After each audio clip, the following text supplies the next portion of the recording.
कुत्ता मर भी जाऊं, 7 जन्म भी ले लूं, तो भी इस घर का काम खत्म ना हो। और जैसे ही लाल मिर्च डाली, ये आग की लपटें निकली, इस कलेश की आग को बुझा दे, वरना मौत ही मौत नाचेगी, मौत ही मौत नाचेगी। बचा सिर्फ तू, तेरी बीवी तेरा ही खाना नहीं बनाएगी क्या? उसके लिए भी मेड लगेगी। गैस खुली उसी से छूटेगी ना जो गैस पे काम करेगा। क्या कहा? MBA पढ़ी हुई है लड़की? वो तो ठीक है भाभी जी, पर है ना पूछ लेना कि खाना भी आता है कि नहीं, वरना कल को कलेश ही खत्म नहीं होगा। मैंने बहुत किस्से सुन रखे हैं। हाँ बिल्कुल जी बिल्कुल, सही कह रही हैं आप। हाँ ठीक है जी, ओके रखती हूँ। भाई साहब, लड़के की पसंद की बहू लाओगे ना तो कलेश ही कलेश होगा।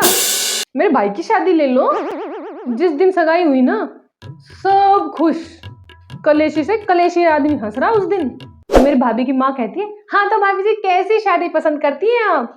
तो मेरी मम्मी कोड वर्ड में जवाब दे रही, अरे हमें कुछ नहीं चाहिए, बस ऐसी शादी जिसमें दोनों घरों की शोभा बनी रहे। शोभा का मतलब समझते हैं आप? फार्म हाउस में शादी, लंबी गाड़ी।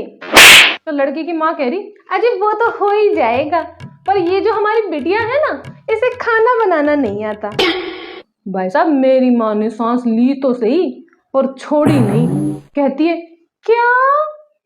पर वो शादी में शोभा बढ़ाने की बात हो रही थी। तो मेरी मम्मी फेक में मॉडर्न बन के दिखा रही, अजी बहन जी क्या बात कर दी आपने, मैंने पूछा आपसे खाना आता है कि नहीं, लो बताओ ये कोई टाइम है ऐसी बात करने का? सच पूछो ना तो हमारे घर में तो खाना बनता ही नहीं है। इसके पापा 1 रोटी खाते हैं, मैं आधी रोटी, और ये तो हवा पर ही जिंदा रहता है। हमारे घर में तो कुछ काम ही नहीं है। मैंने कहा कुछ काम नहीं है?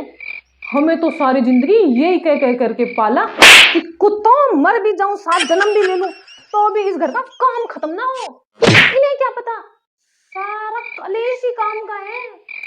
छोटी छोटी बातों को लेकर कलेश हो रहे हैं। पापा का कच्छा किसने सुखाया था? चिमटी ढंग से नहीं लगाई, उड़ गया कच्छा। भाई साहब 2-2 घंटे कलेश हो रहे हैं, खाना नहीं बन रहा घर में, और ये शोभा बढ़ाने के चक्कर में कुछ भी बोले जा रही है। इस पर लड़की की माँ कह रही, भाभी जी बताना तो हमारा फर्ज बनता है, देखो हमारी बिटिया को हम जानते हैं ना, कुछ भी नहीं आता इसे, नीलबट्टे सन्नाटा है ये, इसे तो बात बात में मेड की जरूरत पड़ती है।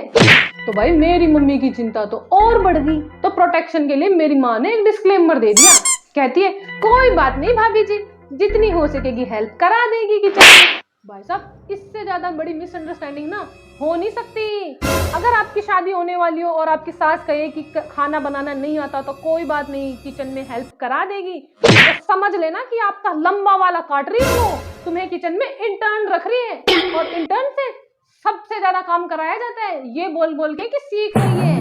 और वो मेरी भाभी पागल हो रही है, वाह कितनी कोऑपरेटिव सास है, हम लोग किचन में टीम वर्क करेंगे।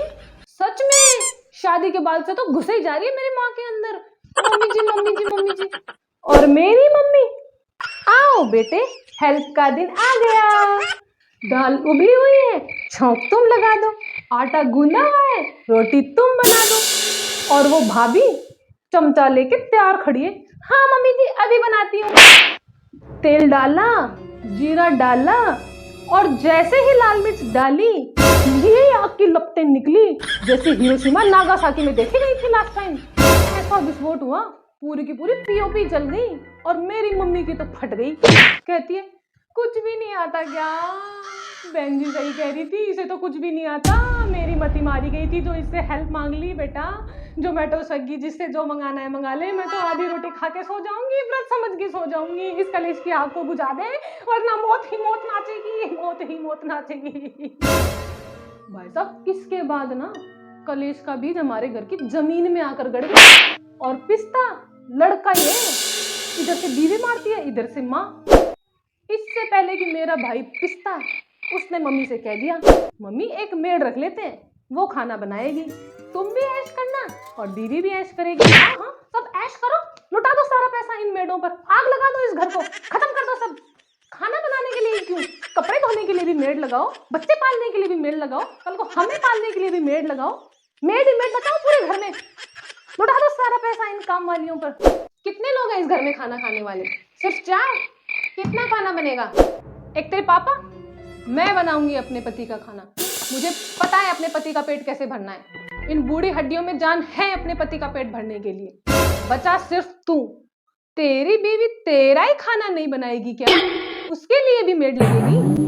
मम्मी नहीं मान रही। मेरा भाई कहता है मम्मी ये जो पंजाबी हैं पड़ोसी अपने, इनके यहाँ मेड लगी हुई है, मैंने उससे बात कर ली है, वो ट्रायल बेसिस पर 3 दिन खाना बना के दिखाएगी और पैसे भी नहीं लेगी। पसंद आए तो रखना वरना छोड़ देना। मम्मी कहती है पैसे नहीं लेगी? नहीं मम्मी नहीं लेगी। ठीक है तो फिर रख लो। मेरे भाई की सबसे बड़ी गलती, मेरी भाभी सुबह सो के उठ रही तो कहती है दीदी 10:30 बजे उठती हो? तो मेरी भाभी ने कहा अच्छा चल चाय बना दे। तो कहती है चाय भी नहीं सीखी क्या मायके से? भाई साहब मेरी मम्मी जो खुश हुई, कहती है कितनी तनख्वाह है रे तेरी? 3,000? 6,000 मैं दूंगी, अब से तू परमानेंट काम करियो। भाई साहब जब जब वो मेरी भाभी से ताने मारे और मेरी मम्मी जो हंसे, दीदी पपीता तो काट ही लेती होंगी। और मेरी मम्मी कोई तो सच बोलेगा ही। भाई दूसरे दिन ही मेरी भाभी भाई से कह रही निकालो यारी से, मेरी दूसरी सास बन के आ गई है ये। मेरे भाई ने निकाल दिया। मेरा भाई तो जहां था वहीं आ गया। मम्मी हो गई बूढ़ी और बीवी को काम आता नहीं और मेड गई भाग।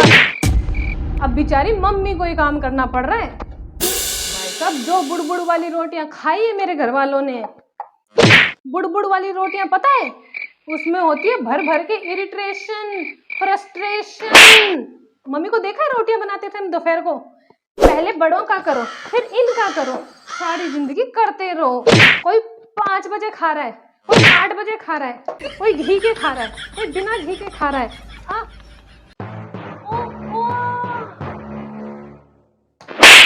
बर्तन ही बर्तन बज रहे होते हैं उस दिन और वो रोटी हलक से नीचे नहीं उतरती। और मम्मी की भी गलती नहीं है यार। बूढ़ा आदमी सारे दिन किचन में काम करेगा तो फ्रस्ट्रेशन तो होगी ना, और कुछ ना कुछ भूलेगा भी। मेरी मम्मी आए दिन गैस खुली छोड़ के भूल रही है। तो मेरी भाभी ने कह दिया मम्मी जी मरवाओगे क्या? तब मेरी मम्मी ने जो घूम के जवाब दिया गैस खुली उसी से छूटेगी ना जो गैस पे काम करेगा।